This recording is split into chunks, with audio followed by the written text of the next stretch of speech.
Hello friends, तुम्हा सर्वांचं स्वागत आहे माधुरीज मराठी रेसिपीमध्ये। आज आपण बघणार आहोत मटर आणि बटाटा भाजी। चमचमीत झणझणीत अशी मटर बटाटा भाजी। चला तर मग रेसिपीला सुरुवात करूया। या ठिकाणी मी 1 ते 2 मीडियम साईजचे कांदे घेतलेले आहेत। ते कांदे व्यवस्थित बारीक आपण चॉप करून घेऊया। चॉपरच्या साहाय्याने आपण व्यवस्थित बारीक कट करून घेऊया।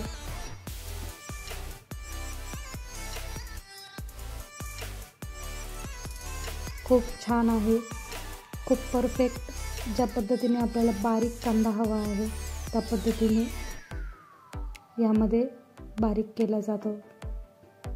तुम्ही बघू शकता कांदा व्यवस्थित एकदम बारीक असा कट झालेला आहे। या ठिकाणी मी 2 मीडियम आकाराचे कांदे व्यवस्थित बारीक कट करून घेतलेले आहेत।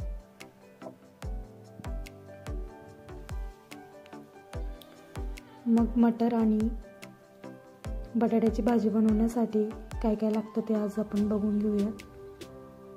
या ठिकाणी मी बटाटे व्यवस्थित बटाट्यांचं साल काढून ते स्वच्छ धुवून आणि कट करून घेतलेले आहे। बटाटे पाण्यामध्ये ठेवायचे म्हणजे लाल होत नाही। इथे मी वाटाणे बाजारामध्ये हिवाळ्यामध्ये खूप फ्रेश वाटाणा येतो, त्यामुळे वाटाणे, टोमॅटो, इथे मी सुकं खोबरं आणि शेंगदाण्यांचा कूट करून घेतलेला आहे। मसाले घेतलेले आहे। त्यानंतर इथे कढीपत्ता आणि लसूण आल्याची पेस्ट घेतलेली आहे आणि इथे भरपूर सारी अशी कोथिंबीर। चला तर मग रेसिपीला आपण सुरुवात करूया। सर्वात आधी गॅसवर व्यवस्थित कढई ठेवून 3 ते 4 चमचे तेल टाकायचं आहे। तेल व्यवस्थित गरम होऊ द्यायचं।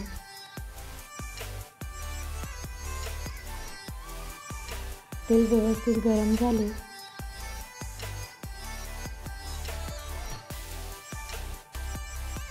की आपण त्यामध्ये आता कांदा टाकून घेऊया। कांदा व्यवस्थित हलकासा सोनेरी रंग येईपर्यंत, हलकासा कांद्याचा कलर चेंज होईपर्यंत आपण व्यवस्थित तेलामध्ये परतून घेऊया। या ठिकाणी मी काही टिप्स सांगितल्या आहे, त्यामुळे व्हिडिओ शेवटपर्यंत नक्की बघा। आता कांद्याला आपण 2 ते 3 मिनिटं हलकासा कलर चेंज होईपर्यंत व्यवस्थित तेलामध्ये परतून घेऊया।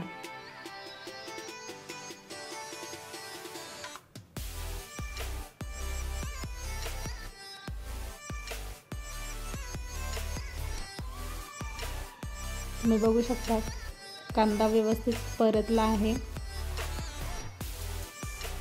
कांद्याचा कलर देखील या ठिकाणी चेंज झालेला आहे आणि कांद्याला तेलही सुटायला लागलेलं आहे। परफेक्ट असं लालसर थोडासा हलकासा सोनेरी रंग येईपर्यंत व्यवस्थित परतून घ्यायचा। व्यवस्थित तेलही सुटलेलं आहे। आता यामध्ये आपण टोमॅटो टाकून घेऊया। 1 ते 2 मिनिटं व्यवस्थित परतून घेऊया, म्हणजे टोमॅटो व्यवस्थित शिजला जातो, मऊसूत होतो।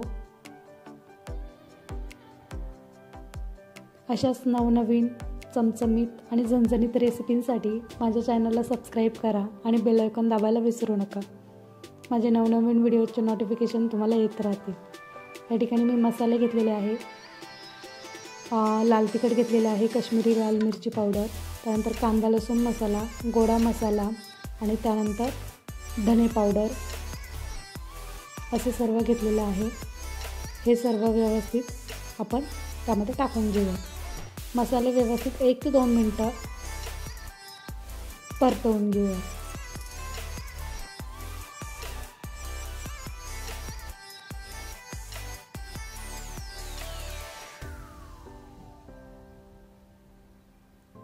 या ठिकाणी आलं लसूण पेस्ट तीही आपण यामध्ये टाकून घेऊया। 1 ते 2 मिनिटं व्यवस्थित आपण परतून घेऊया.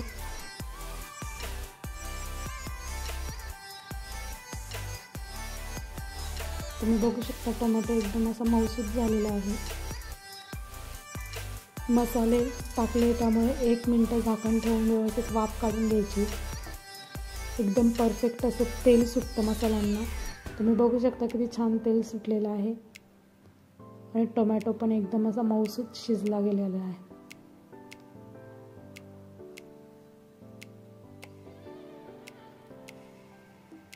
मसाले व्यवस्थित असे पूर्ण मिक्स झाले की भाजीचा वास खूप छान येतो आणि भाजीला चवही खूप छान लागते. 1 ते 2 मिनिटं मसाले व्यवस्थित परतून घेतल्यानंतर आता यामध्ये आपण कढीपत्ता व्यवस्थित मिक्स केला आहे.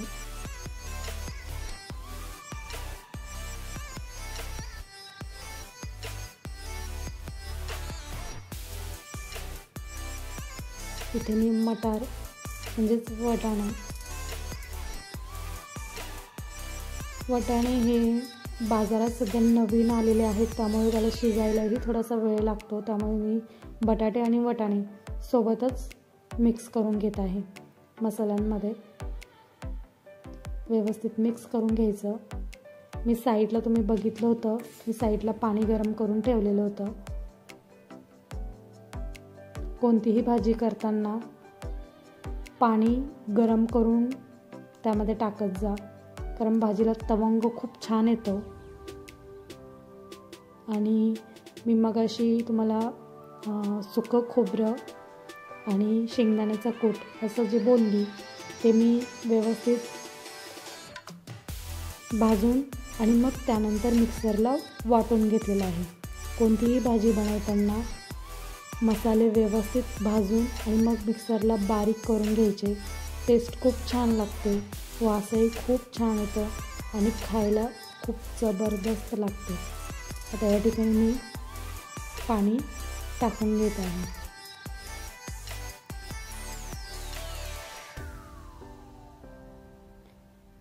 चवीप्रमाणे मीठ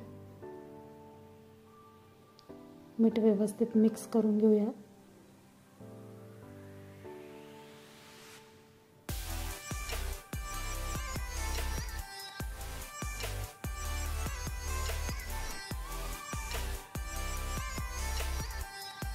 या ठिकाणी मी गरम करून घेतलेलं पाणी त्यामध्ये सर्व टाकून दिलेलं आहे. गॅसचा फ्लेम मीडियम ठेवायचा आणि त्यावरती आता आपण पाणी टाकल्यानंतर जे भाजून घेतलेले शेंगदाणे आणि भाजून घेतलेलं खोबरं होतं ते व्यवस्थित मिक्सरला फिरवून घेतलं होतं तेही यामध्ये टाकून द्यायचं. तेही यामध्ये व्यवस्थित शिजले पण जातं आणि बटाटे आणि वाटाणा शिजताना ग्रेव्ही ही खूप घट्ट सर्व व्हायला मदत होते. वरतून अशी भरपूर अशी कोथिंबीर टाकली की वाव किती छान दिसते. आता या ठिकाणी मी झाकण ठेवलेलं आहे.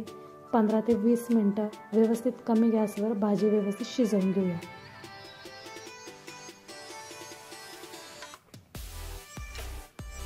या ठिकाणी 15 ते 20 मिनटानंतर आता आपण बघून घेऊया. परफेक्ट भाजीला किती छान उकळी फुटली आहे आणि तुम्ही बघू शकता गॅसचा फ्लेम कमी असल्यामुळे तरी किती छान आलेली आहे.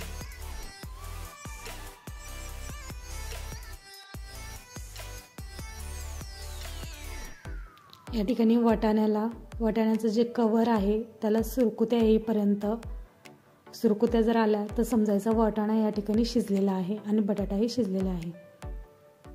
या भाजीबरोबर बाजरीची भाकरी किंवा गरमागरम चपाती आणि बासमतीचा तांदूळ राईस खूप छान लागतो. माझ्या मुलाला तर ह्या रेसिपीज खूप आवडतात, ही भाजी खूप आवडते. त्यासोबत लोणचं आणि पापड. वाव, मस्त का? स्वस्त राहा. Bye bye.